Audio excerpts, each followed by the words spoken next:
So before we get into the algae problems and what I did to take care of it, at least for now, and what I'm going to be looking to make sure that I have solved the problem and got the tank back into balance, is just give you a little bit of history of this tank, especially for those who haven't seen previous videos on this. So it's the 125-gallon Asian Stream tank. All the fish species are from Asia, mostly Southeast Asia. That's a very broad, spectrum, but there are no Amazonian species, no North American, nothing like that. And it's a heavily vegetated stream. We have the supplemental water flow, and it's been running for 2 years, a little over 2 years. And one of the key things about this tank, the reason I call it my easy tank and all of that, is because it's had 2 water changes ever.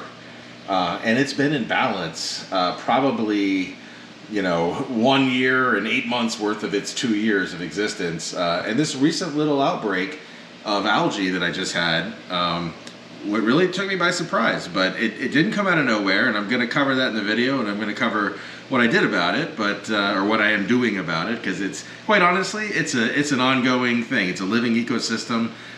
You're never just done, right? You've got to pay attention. You got to keep on things, and you need to make adjustments when called for.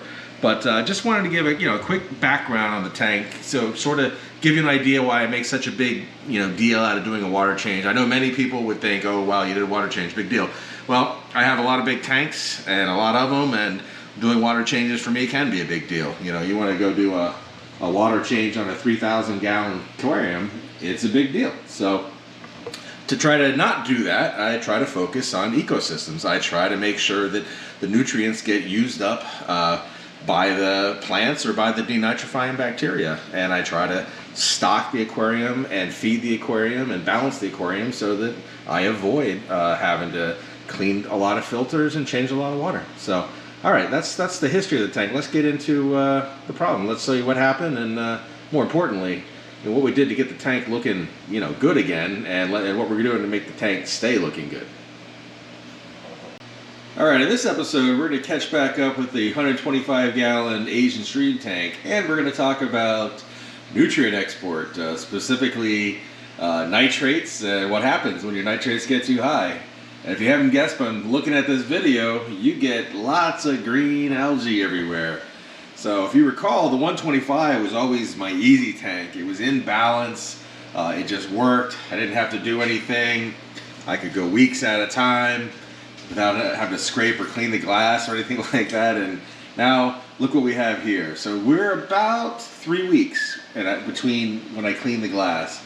And this is by far the most algae buildup I've ever had on this glass. So, obviously something's changed. So, I know what that thing is. It's got to be nitrate. So, but what changed to make the nitrates spike up and start growing this algae? Well, for one, if you recall, over on the left side, there used to be a giant water spray. Now you can see I put one back in there, but I just put that in today. I had taken out that giant water spray, and I had, with the thought process that maybe it was stripping out all the nutrients too quickly, and I wanted some of these rehab sorbs I put in there to have a chance. So that happened, and I also added some more fish, which they'll be showing them later. Let me show it later once we get it all cleaned up. And I started feeding another food, a more dense food. Rather than some flakes, I'm feeding some granules. So they're much thicker, much more substance. And I started, if you recall, I started dosing nutrients more and putting in root tabs for the plants. So a lot of changes, and now we have high nitrates. So I took a guess and I said, well, this is more than 40 ppm nitrates. So I'm going to say 60. But I ran the test kit, and this is 80. And just to give you an idea, so this is 3 weeks of growth. This is what having 80 ppm of nitrate will do with 3 weeks of growth. Here on the 220, which you can see is now much more in balance. Remember before, it had the algae growth and the plants weren't taking off. And now the plants are taking off, and the algae you see all over the back wall, it's all gone. And if you look closely, there is some algae on the glass, but it's not crazy. It's not crazy like the 125. So it is much more in balance. This glass too has not been scraped or anything for 3 weeks, and that's the amount of growth, and that's what I expect. If you look back behind me, the 3,000 gallon. That glass hasn't been scraped like forever. I mean, there's so many denitrifying bacteria set up in the sump that it's, you know, between the plants growing in there, it's great, you know.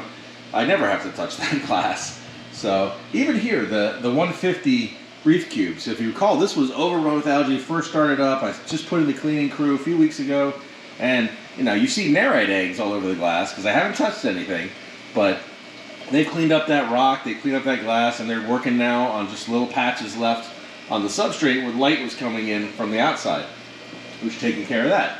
And also 3 weeks on the 265, and again, no significant algae buildup because the nutrients are in check. So what do? The 125. We got to get this thing back in check. So here's what we're going to do. The easy thing is you need to drop the nitrates. So I need to drop these nitrates by, I mean, a minimum of half. But I want to go a little more than that. So we're going to take the water level down. We're going to do like a 60% water change, and we're just going to half those nitrates. I've already added in a mature water sprite plant from my grow out tub, so that's going to start soaking up more nutrients, and I'm going to dial back a little bit on the dosing until we get this tank back into equilibrium. So let me go ahead and do some maintenance on it, and then we'll check back on it. All right, what a difference a water change can make. So, and cleaning off the glass. So I've done it ended up being a 50% water change on the 125, and as you can see, it certainly looks a lot better. And I did test the nitrate levels, and it did more or less cut it in half. I don't, you know, the test kits are not exact, but it more or less went from 80 to 40. Now 40 is still higher than what I want, but I think if I get it close enough, we're back into balance here, my system can take back over like it was before. Another thing I want to point out, I'm trying to stand as far back as I can and still give you a clear view of the tank, because I know some people in the comments for this tank, they felt that it was very crowded with fish, and then other people pointed out in the comments that, well, that's just because I'm right on top of the tank when I'm taking video, and the fish are thinking they're going to get fed, so they're all just crowding to a spot. So as you can see here, you can see the whole tank, and now they are in the front because they can see me, but they are, yeah, they're spread out throughout the tank, and it's an 18-inch front to back tank, so there's quite a bit of room. Before I get into how we're going to handle the nitrates moving forward, just wanted to show you some new additions to the tank. So, as you know, the rainbow fish died of old age, so I needed to add something to take their place. And you're thinking, okay, probably that would be a topwater fish, like a rainbow, but I ended up going with rainbow sharks. I already had a red-tailed shark and a large albino rainbow shark, but you never see them. I mean, it's just crazy, as big as they are, and you never ever see them. So I decided, you know what, they get fairly good size, they're good cleaners for the substrate and for the plants, so let me just go ahead and get a bunch of small ones. So I basically got 5 albino rainbows and 5 regular rainbow fish, and even with 12 of them all together in here, you still hardly ever see, but you know, here, one there. Oh, but they're doing a great job. They're cleaning algae, they're eating excess food, and when they get bigger, I think they'll be much more prominent in the aquarium, easier to see at any given time. You know, hopefully you'll see one doing its thing, and they're providing both functionality, utility, as well as, you know, in my opinion, they look good, especially when they get bigger. They look very substantial, very cool fish. So I'm happy to have them, and they're doing great. I ordered them online. They came in, no fatalities. Everyone's growing up great. And as you can see, there's the large one I had. He's now back into the cave again. But they almost remind me of like what tangs are in a saltwater aquarium, where they're obviously really attractive in their own right, but they provide a lot of utility by just constantly grazing on the algae, on the wood and the plants. So, all right, let's get back to what we're going to do for this tank for nutrient export. So the first step was, I already talked about, is I put in this mature water sprite. Water sprites grow freakishly fast, and they uptake a lot of nutrients.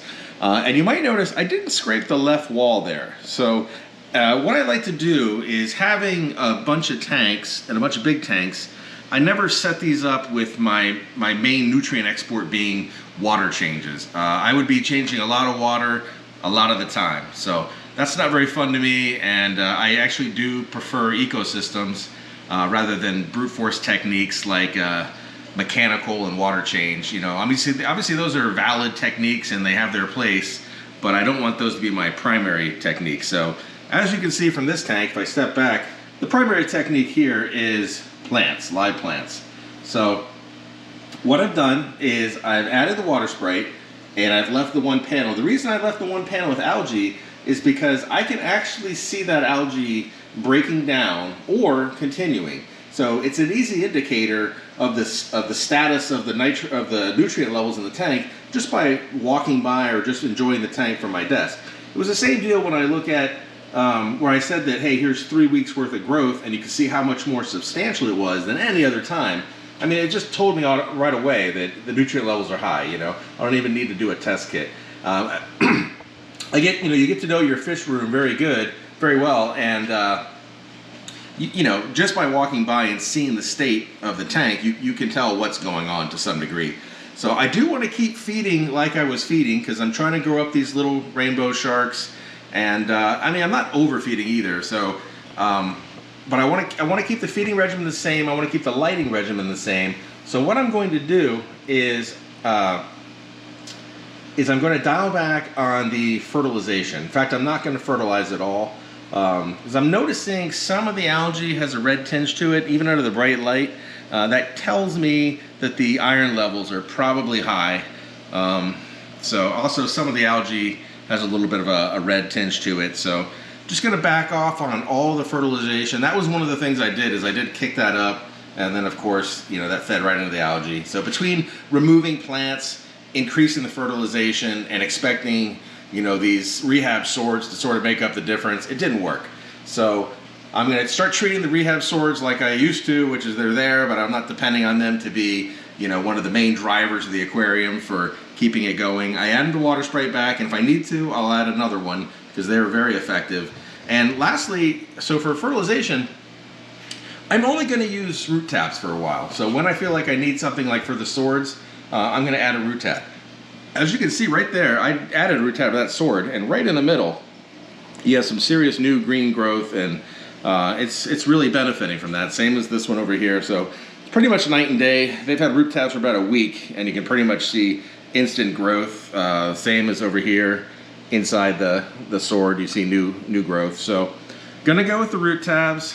I might possibly do another water change. I don't want to do it right away. I'm definitely going to let it go 2 weeks, and I want to see the results. And I might even run the test kit again just to get a more accurate number than what my eyeball can tell just by looking at the aquarium.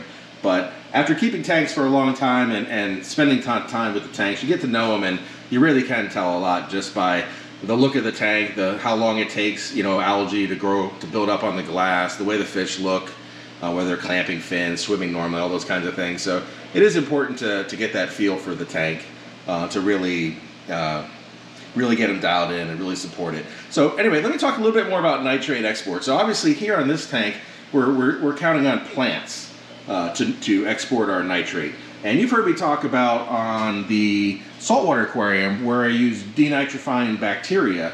So in the sump, it has a whole bunch of rock where previously it wasn't lit, and what that did was it created denitrifying bacteria that would eat away the nitrate. Now the sump for this is now turned into refugium, so it's lit, so things have changed. So now it's going to start depending on macroalgae combined with denitrifying bacteria that is in parts of the rock that isn't getting light and is in low oxygen. And if you see over here with the 220 gallon, we're using both techniques. We're using plants, you know, well-lit plants uptaking nutrients there. And then down in the sump, we're utilizing these ceramic blocks with no light, and provides an excellent location for denitrifying bacteria to grow on there. So we're using the double technique.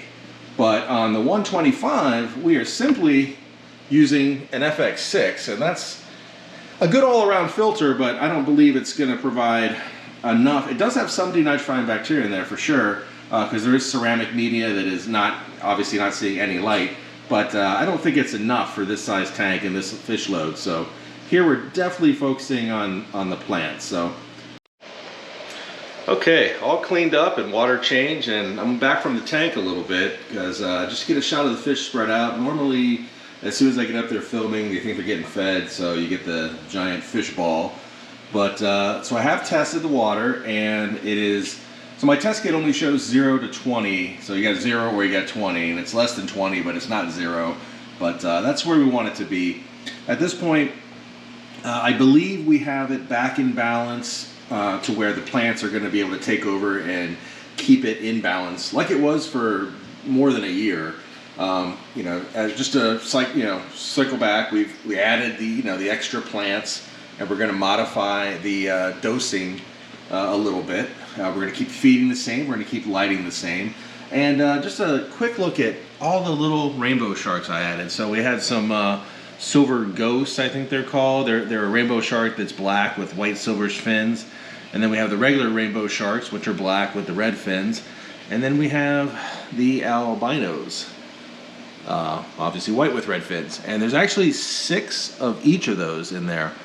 And what these guys are replacing in the tank the spot that was held by the rainbow fish. Now they're quite different than rainbow fish. They're bottom feeders, or they're not necessarily bottom, but they're hanging close to substrate and wood and rocks and everything, and feeding off of that. So they're basically supporting my Siamese algae eaters and my Pandagara that are keeping the tank clean. You see them constantly working in there, keeping any leftover foods, and they're also grazing on algae and a little bit of detritus and everything. There's the Pandagara. So these guys, by adding all of them, there actually was already, there still is, a large rainbow fish and a large albino in here, but you just never see them. So adding 18 more, at any given time, you might actually see them. And they're also the type of fish that they will become aggressive to each other if you just had like 2. Even in a tank this size, you can kind of get away with it. Well, you can get away with it. There'll be a little skirmishes here and there, but with this many plants, there's plenty of sight breaks to where they don't get too bad. But in a smaller tank, if you just had 2, it would be most likely problematic. One would really dominate the other one. But with this many, you won't have that aggression, and also with the plants like this. So if you recall, the original video was 3 weeks of growth, and we could see that it was way more growth than normal. And then we did a partial, and we cleared it off. And then we did 3 more weeks of growth, and we saw that it was way better, but wasn't quite back to the way it wanted it to be. So we just did the water change we did here, and we made those adjustments, and now we're back to where we want to be. So it's just a matter of keeping it here, and that's going to be the trick now. I did still leave the algae on that far left wall, and that's just an easy indicator of if it is staying in balance or not over time. Because if that algae keeps growing and it's outpacing the fish feeding on it and the plants starving it of nutrition, then you're still not balanced. It's just a really easy way to look without even running a test kit or waiting for the front glass to get covered in 3 weeks. You'll start to see it get beat down by getting starved out for the plants for nutrients and just getting grazed on by the fish. So it's just an easy indicator. And then obviously when I do my next maintenance on the tank, I'll just scrape it, assuming we're back in balance here. And then we're just gonna let this tank get back to doing what it was really good at for a long time, which is staying balanced. And I'm gonna stop monkeying with the plants, because if you recall, I was triaging plants. I had, like, this sword here was in a tank with cichlids and had gotten eaten down to just this high. It's growing back. So I'm gonna leave what's in here, and just let the tank get back to being stable and just attractive to view. So let's give these guys some food. All right, a little food for these guys, and that'll be it for this video. But a little heads up on next week's video is going to be on the 600-gallon marine predator, and I'm going to go ahead and spill the beans. There's new fish in there, so you're going to get to see those guys, and there's a big surprise at the end of that video. And when I say big, I mean physically big. There's a new project, and it's a big one, and it is for the marine side of the aquarium domain. So If you're interested in that, definitely check it out. You won't be disappointed. It is it's gonna be something, and it's also a project that I don't want to tell you any more about it, but it's gonna be something.